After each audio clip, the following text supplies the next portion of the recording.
Bonjour à toutes et à tous et merci d'être avec nous pour ce premier numéro de TS News, toute l'actualité de la simulation agricole en association avec tsforum3.com.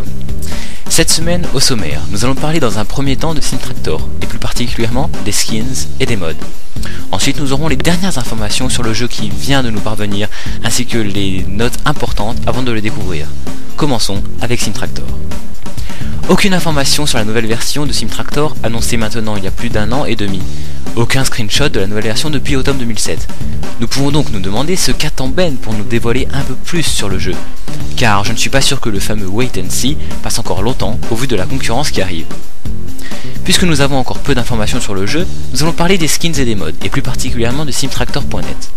C'est l'une des références pour le téléchargement de nouveaux tracteurs pour le jeu, et fort de sa notoriété et de sa grandeur avec plus de 20 000 membres, les développeurs ont décidé de créer une version 4.0 de leur site, dont voici quelques screenshots disponibles sur beta.simtractor.net. Tout d'abord une visualisation des skins nouvelle génération avec un meilleur affichage, et même un système de notation permettant de voter pour le skin que l'on préfère.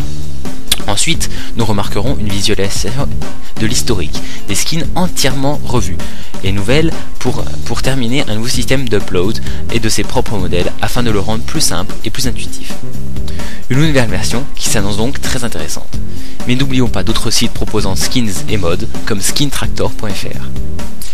Passons maintenant à Landwirtschaft Simulators. Je m'excuse d'abord pour ma prononciation douteuse, nous allons donc l'appeler LS.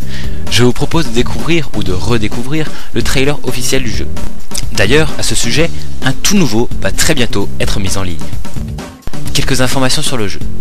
Pour y jouer, il vous faudra un processeur Intel 2 GHz ou AMD, une carte graphique 6800, Ati Radeon X850 avec minimum de 256 mégaoctets, 512 mégaoctets de RAM, une carte son et 1 gigaoctet d'espace disque disponible.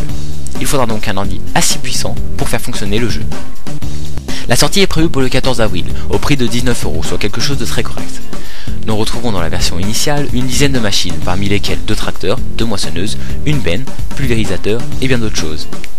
Mais ils n'en resteront pas là, puisqu'un système d'intégration des mods est annoncé, et il s'annonce très pratique.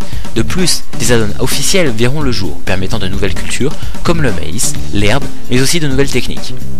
Comme vous pouvez le voir sur ces images, la réalisation est bluffante et la gestion des graphismes impressionnante. La qualité des ombres, les effets de l'eau et de la météo sont aussi à noter.